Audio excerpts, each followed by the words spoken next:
अस्सलामुअलैकुम दोस्तों, 3 डेवलपमेंट इंशाल्लाह इस वीडियो में मैं आपसे शेयर करने जा रहा हूँ।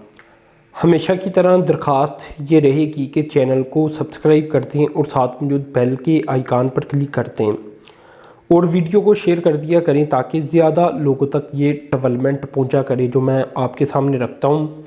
सब पाकिस्तानियों का हक़ है कि थोड़ी डेवलपमेंट होती हैं चाहे, लेकिन होती तो हैं। अगर नेगेटिव इन्फॉर्मेशन सभी तक पहुंचती है तो पॉजिटिव इन्फॉर्मेशन भी सभी तक पहुंचनी चाहिए। तो इसलिए दोस्तों ज़्यादा से ज़्यादा शेयर कर दिया करें। काफ़ी अर्ज़े बाद मैं ये रिक्वेस्ट दोबारा से इतनी डिटेल वाइज कर रहा हूँ क्योंकि आप लोग भूल जाती हैं, ठीक है ना। दोबारा से याद करवाऊँ तो फिर ज़्यादा शेयर करती हैं, वरना आप लोग भूल चुके होती हैं।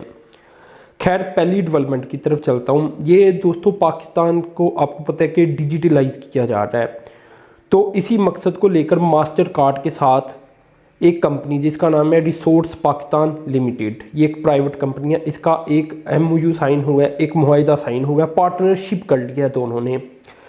ये डिजिटल सॉल्यूशन है और ये पाकिस्तान के जो ट्रांजिट पेमेंट सॉल्यूशन है उसको लेकर है, यानी ट्रांजिट सिस्टम को लेकर है, जिसके तहत अगर आप लोग सफ़र करती हैं, चाहे अभी मेथड क्या है, ट्रेडिशनल मेथड यही है कि आप बाई हैंड पैसे पे करती हैं या बाई हैंड जाकर टिकट परचेज़ करती हैं और पे करती हैं पैसे, तो उसके बाद आप सफ़र कर सकती हैं।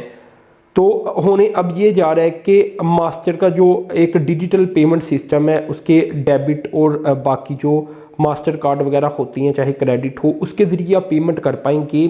और इसे पहले लॉन्च किया जाएगा जो जू पेशावर ट्रांजिट बस रैपिड सिस्टम है, इसके अंदर इसे एम्बेड कर दिया जाएगा ताकि लोग अपने डेबिट और क्रेडिट कार्ड के ज़रिए भी पेमेंट कर सकें। यानी अब आपको टिकट परचेज़ करने की ज़रूरत नहीं पड़ेगी। तो ये पाकिस्तान को डिजिटल पाकिस्तान बनाने की तरफ एक और कदम सामने आया है और आहिस्ता आहिस्ता इसे पूरे पाकिस्तान में फैलाया जाएगा कि लोग इजीली, यानी इसे इजी समझने के लिए मैं थोड़ा सा और आपको समझाने की कोशिश करता हूँ। अगर आप मोबाइल बैंकिंग का इस्तेमाल करती हैं तो उसमें आपको आजकल बिल भी आप मोबाइल बैंकिंग के ज़रिए पे कर सकती हैं। आप कुछ नहीं करना, आपको डेटा एंटर करना होता है और उसके बाद वो डेटे में आप ऑटोमेटिकली वो हर माह अपडेट हो जाता है कि आपका इतना बिजली का बिल आया है और इतना आपने पे करना है। तो वो आप इजीली बैंक के ज़रिए वो पे कर देती हैं 2-4 क्लिक के अंदर, ठीक है ना। किसी को एंटर करना होता है तो ये एम्बेडिंग इसे कहती हैं, ठीक है ना। तो आप कार्ड के ज़रिए पेमेंट कर दें, आप इस तरह मोबाइल एप्लीकेशन में एम्बेड करके किसी को उसे अपने कार्ड के साथ अटैच कर दें तो उसके ज़रिए पेमेंट कर दें। तो ये दोस्तों टेक्नोलॉजी का इस्तेमाल होने की वजह से बड़ा ईजी सिस्टम होता चला जा रहा है। खैर, अब दूसरी डेवलपमेंट की तरफ चलता हूँ। ये बायोगैस की प्रोडक्शन के मुताल्लिक है। काफ़ी अर्जे से हम ये सुनती हैं कि बायोगैस पाकिस्तान को प्रोड्यूस करनी चाहिए और इस पर काम भी जारी था। तो अब बायोगैस का पाकिस्तान का पोटेंशियल भी बहुत ज़्यादा है। आपको पता है कि जानवरों का फजला, बाकी गंद वगैरह को इकट्ठा करके बायोगैस पैदा की जा सकती है। तो सुई सदरन गैस कंपनी की जानिब से जो एक इन्विटेशन इशू किया गया एक्सप्रेशन ऑफ इंटरेस्ट का कि बायोगैस पैदा की जाएगी, इसका जो एरिया बनता है इसके अंदर। तो बताया जा रहा है कि ये एक पायलट प्रोजेक्ट होगा और इसके तहत कोई 4 से 5 MMCFT गैस पैदा की जा सकेगी इस पायलट प्रोजेक्ट के ज़रिए और इसके बाद मज़ीद इस तरह के प्रोजेक्ट लगाए जाएंगे। अब ये आपको पता है कि रीन्यूएबल फ्यूल है ये, क्योंकि फजले से पैदा किया जा सकता है, चाहे वो फूड स्क्रैप हो चाहे वो एनिमल का वेस्ट हो, तो हर किस्म के आप कह लें कि वेस्ट से ये पैदा किया जा सकता है। तो इसे होगा क्या क्या, इलेक्ट्रिक जो व्हीकल्स हैं उसे जो चाहिए होती है बिजली वो फराहम की जा सकती है। इसके अलावा जो व्हीकल्स के लिए एज ए फ्यूल इस्तेमाल किया जा सकता है और हीटिंग पर्पज़ के लिए इस गैस को इस्तेमाल किया जा सकता है। पाकिस्तान में जो नेचुरल गैस है ना वो कम होती चली जा रही है, ठीक है ना, जिसकी वजह से पाकिस्तान में गैस की लोड शेडिंग भी बढ़ रही है और बाहर से गैस इंपोर्ट भी करनी पड़ रही है और ये मसला दिन ब दिन संगीन होता चला जा रहा है, ठीक है ना। मुश्किलात में इजाफा हो रहा है पाकिस्तान की एनर्जी नीड्स के लिहाज से। ज़्यादा तेल इंपोर्ट करना पड़ रहा है, ज़्यादा गैस इंपोर्ट करनी पड़ रही है, क्योंकि आज से कुछ अर्दा पीछे चले जाएं तो तब पाकिस्तान कोई 4300 MMCFD मुल्क के अंदर ही गैस पैदा करता था। अब जाकर ये कम हो चुकी है और अब ये 3300 MMCFD रह चुकी है।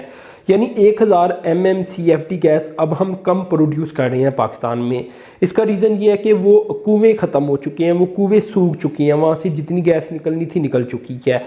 अब गैस कम पैदा हो रही है और जो नए कुएँ हैं वो इतनी तेज़ी से दरियाफ्त नहीं हो पा रहे, तो इससे फिर पाकिस्तान को नुकसान हो रहा है। तो इसका अल्टरनेटिव क्या है? पाकिस्तान के अंदर ही बायोगैस, ठीक है ना, इसके अल्टरनेटिव के तौर पर इस्तेमाल की जा सकती है। खैर बड़ी डेवलपमेंट शेयर करता हूँ और यह है कॉटन के बारे में। 54% ईयर ऑन ईयर बेसिस के ऊपर रिकॉर्ड सामने आ चुका है, इजाफा सामने आ चुका है और ये अदादोशुमार है पाकिस्तान कॉटन गाइनर्स एसोसिएशन के। जो रिपोर्ट सामने आई है ये 1 दिसंबर तक की है और इसके मुताबिक कोई 71,68,000 बेल्स पाकिस्तान के मुख्तलिफ गाइनर्स जो प्लेटफॉर्म बने हैं वहाँ पहुँच चुकी है, जबकि पिछली बार ये 46,48,000 पहुँची थी, यानी 25 लाख इस बार ज़ायद पहुँच चुकी हैं इस हर्जे के दौरान, ठीक है ना, दिसंबर 1 तक के डेटे के मुताबिक। तो कॉटन पाकिस्तान के टेक्सटाइल शोबे में आपको पता है बड़ी अहम है और पाकिस्तान की ग्रास डोमेस्टिक GDP का ये 3.4% बनता है। बांग्लादेश का ये 7.5% बनता है, श्रीलंका का 5.1% और कंबोडिया का 12%, तुर्की का 3.5% बनता है। और ये एशियन डेवलपमेंट बैंक के फिगर थे कि इतनी का जो एक टेक्सटाइल इंडस्ट्री है मुमालिक की वो उनके GDP का बनता है। पाकिस्तान की 3.5% बनती है जो कि पाकिस्तान के लिए बड़ी अहम है। और एक्सपोर्ट वाइज देखा जाए तो ज़्यादातर एक्सपोर्ट होती टेक्सटाइल की है और वो भी कॉटन प्रोडक्ट्स की होती है। तो यहाँ फिर कॉटन की जो बेल्स हैं वो मुल्क के अंदर प्रोड्यूस होना बड़ा अहम है, ठीक है ना, एक इनकलाबी कदम है। पिछले साल ये बड़ी कम हुई थी। खैर पंजाब से 36 लाख बेल सामने आई है, जबकि पिछली बार 26 लाख आई थी, यानी 10 लाख का इजाफा रिकॉर्ड किया गया है या 40% का इजाफा रिकॉर्ड किया गया है। तो इसके अलावा मंथली बेसिस अगर देखा जाए तो वो भी उसमें भी 25% का इजाफा रिकॉर्ड किया गया अगर नवंबर 1 तक देखा जाए, क्योंकि नवंबर 1 तक ये 29 लाख तक थी, ठीक है ना। इसी तरह अगर सिंध की बात की जाए तो सिंध से ये कोई 34,89,000 आई है, तकरीबन 35 लाख ही हो गया। पिछली बार ये 2 लाख थी, यानी 14 लाख सिंध से भी ये जायद इस पर बेल सामने आ गई हैं, यानी 73% का इंक्रीज सामने आ चुका है। तो इस तरह ओवरऑल कॉटन की जो प्रोडक्शन है, जो बेल्स की प्रोडक्शन है कॉटन की, वो ज़्यादा आ रही है। और जो टारगेट है इस साल का वो मैंने आपको पहले भी बता रखा है, अब मुझे याद नहीं आ रहा है, ये 90 लाख से थोड़ा सा ऊपर था या इसके करीब था। तो इस तरह का टारगेट था जो कि अचीव होता हुआ अब नज़र आ रहा है, ठीक है ना, शायद इससे बढ़ी जाए। जबकि पाकिस्तान की जो ज़रूरत है वो मैंने आपको बता रखी है, ये 1 करोड़ कोई 30-40 लाख बेल तक है, या शायद इस बार 1 करोड़ 50 लाख तक चली जाए। तो फिर भी पाकिस्तान को इंपोर्ट तो थोड़ी बहुत करनी पड़ेगी। पिछली बार तो बहुत ज़्यादा इंपोर्ट करनी पड़ी थी, तो अब इस बार उससे थोड़ी कम करनी पड़ेगी। अगर तो पाकिस्तान अपना टारगेट भी अचीव कर लेता है 90 लाख तक तो फिर, और अगर उससे ज़ायद चला जाता है, करोड़ तक चला जाता है, तो फिर भी इंपोर्ट करनी पड़ेगी, लेकिन कम करनी पड़ेगी। हाँ, अगर पाकिस्तान 1.5 करोड़ बेल्स पैदा कर लेता है तो फिर इंपोर्ट करने की ज़रूरत नहीं पड़ेगी।